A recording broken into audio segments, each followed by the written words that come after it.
আসসালামু আলাইকুম। Fresh premium টি presents চায়ের কাপে বিশ্বকাপে সকলকে আমন্ত্রণ। গোল্ডেন বলের প্রেডিকশনটা আসলে কারোরই মেলে নাই, এবং সেটা শুধুমাত্র বাংলাদেশের না, টিয়েরি অনরি কিংবা জলাতান ইব্রাহিমোভিচ যারা ফক্স টিভিতে অ্যানালাইসিস করছেন তাদের সাথেও আসলে মিলে নাই।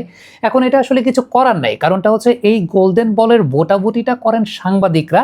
তার আগে ফিফার একটা টেকনিক্যাল স্টাডি গ্রুপ রয়েছে, তারা একটা শর্ট লিস্ট তৈরি করে দেন।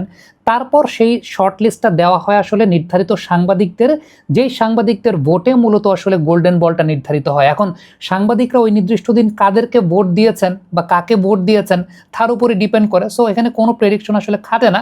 শুরুতে যে বিষয়টা বলতে চাই সেটা হচ্ছে টেকনিক্যাল স্টাডি গ্রুপে আসলে কারা থাকেন যারা সেই শর্ট লিস্টটা তৈরি করেন। এই বছর সেই টেকনিক্যাল স্টাডি গ্রুপটার মধ্যে নেতৃত্বে ছিলেন আর্সেন ওয়েঙ্গার। আপনারা জানেন যে আর্সেনালের কিংবদন্তি আর্সেন ওয়েঙ্গার, তিনি এই প্যানেলটার নেতৃত্বে ছিলেন। এছাড়াও এই জায়গাটায় প্যাসকেল জুবারবুলেস এবং টম গার্ডনার এই দুজন অ্যানালিস্ট হিসেবে কাজ করেছেন এই পুরো প্যানেলটাতে।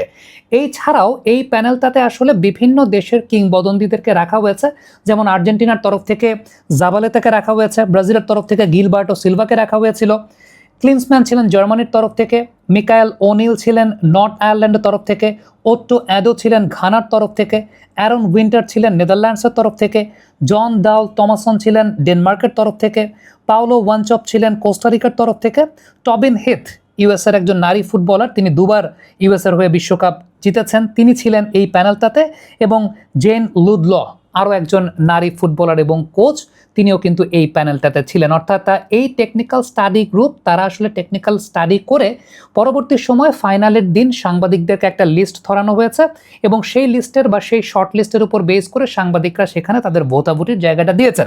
এখন এখানে একটা কথা আছে যে ব্যালেন ডিওরে আসলে যেভাবে ভোটাভুটিটা হয়, যেটা আপনারা জানেন যে ফিফার শীর্ষ 100টা দেশের মধ্যে যে সাংবাদিক নির্ধারিত যারা থাকেন তারা সেখানে ভোট দেন। তবে গোল্ডেন বলের ক্ষেত্রে আসলে কোন সাংবাদিকরা এখানে সিলেক্টেড হয়েছেন সেই ব্যাপারে কোনো কিছু ওইরকমভাবে ফিফা ক্ল্যারিফাই করে না। তবে যেটা ধরে নেওয়া যায় যে ব্যালেন ডিওরের মতোই, যেহেতু ফিফার 100টা দেশের র্যাঙ্কিংয়ের মধ্যে চিন্তা করলে ইউরোপিয়ান কান্ট্রি থাকে আসলে 40টা, সাউথ আমেরিকান হয়তো বা 10টা, যেটা হয় আফ্রিকান কান্ট্রি 20টা, দেখা গেল উত্তর আমেরিকান কান্ট্রি 15টা বা 16টা, আবার সাউথ আমেরিকান কান্ট্রি 10টা বা 12টা এরকম থাকে।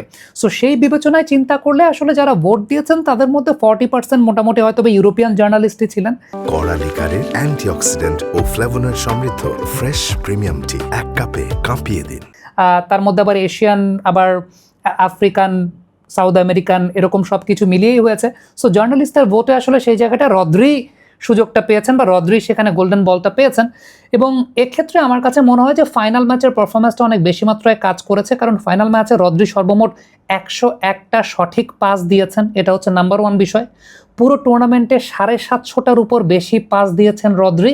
আর বল টাচের ক্ষেত্রে রদ্রি এই বিশ্বকাপে একটা বিশ্ব রেকর্ড গড়েছেন, একদম ঐতিহাসিক বিশ্ব রেকর্ড, সেটা হচ্ছে 910 বার তিনি বল টাচ করেছেন। এর আগে দ্বিতীয় অবস্থানে যিনি ছিলেন 1994 বিশ্বকাপে ডুঙ্গা 840টা বল টাচ করেছিলেন। এই রেকর্ডটাকে কিন্তু রদ্রি এই বিশ্বকাপে ভেঙেছেন। সো সব কিছু মিলে রদ্রি এই টিমটার আসলে সেকেন্ড কোচ হিসাবে টিমটাকে ফাইনাল পর্যন্ত নিয়ে এসেছেন, এবং ফাইনাল ম্যাচে তারা যে অনবদ্য ভূমিকা এবং লিওনেল মেসিকে আউটপ্লে করে দেওয়ার যে আসলে এবিলিটির জায়গাটা, এটাই মনে হয় শেষ পর্যন্ত কাজ করেছে। আরেকটা বিষয়, ডেফিনেটলি ইউরোপিয়ান অঞ্চলের সাংবাদিক যদি আসলে বেশি ভোট দেন সেই জায়গাটাতে, ডেফিনেটলি ইউরোপিয়ান প্লেয়ারকে প্রেফার ওই জায়গাটায় বেশি করবেন। সাউথ আমেরিকান ইউনিটি অনেকে মনে করেন যে ব্রাজিলিয়ান সাংবাদিক হয়তো বা ইয়েকে ভোট দেবে না, মেসিকে ভোট দেবে না, ব্যাপারটা সেরকম না। সাউথ আমেরিকান আবার সেই ইউনিটির জায়গাটা আছে, তারা আবার তাদের জোনের মানুষকে ভোটটা দেয়। সো আমার কাছে এই জায়গাটা আসলে কোনো প্রেডিকশনই খাটে না। টিয়েরি অনরি কিংবা জলাতান ইব্রাহিমোভিচ তারাও লিওনেল মেসিকে প্রেডিকশন দিয়েছিলেন, বাট এটা দিন শেষে ডিপেন্ড করে আসলে ভোটিংয়ের উপর। এবং ভোটিংয়ে যদি দেখা যায় যে একটা নির্দিষ্ট কন্টিনেন্টের সাংবাদিকরা বেশি থাকে, হয়তো বা সেখানকার ভোটটা বেশি পেয়েছেন, বাট রদ্রি ওয়েল ডিজার্ভিং, এ ব্যাপারে কোনো সন্দেহের জায়গাটা নেই। বাট সবাই যেটা ধরে নিয়েছিল যে লিওনেল মেসি 8টা গোল 4টা অ্যাসিস্ট রয়েছে, রদ্রির তো আসলে কোনো গোল অ্যাসিস্ট ছিল না। বাট গোল অ্যাসিস্ট ছাড়াও আসলে ওই পজিশনাল ফুটবলটা খেলেও যে গোল্ডেন বল পাওয়া যায় সেটা এইবার দেখা গেল। দর্শক, এবারে ফ্রেশ প্রিমিয়াম টি প্রেজেন্টস চায়ের কাপে বিশ্বকাপের আজকের বিশ্বকাপ কুইজ। আমাদের আজকের বিশ্বকাপ কুইজ, 2006 বিশ্বকাপে গোল্ডেন বল কে পেয়েছিলেন? সঠিক উত্তরটা কমেন্ট বক্সে লিখে পাঠাবেন। আপনাদের মধ্য থেকে ভাগ্যবান একজন বিজয়ী ফ্রেশ প্রিমিয়াম টির তরফ থেকে আকর্ষণীয় পুরস্কার পাবেন। খুব শিগগিরই নামগুলো আমরা রিভিল করতে যাচ্ছি, এবং 3 জন ভাগ্যবান বিজয়ী পুরো সিজন ব্যাপী 50 ইঞ্চির স্মার্ট টেলিভিশন পাবেন। এই বিশ্বকাপটা আপনারা ফ্রেশ প্রিমিয়াম টির সঙ্গে ছিলেন দেখে ধন্যবাদ।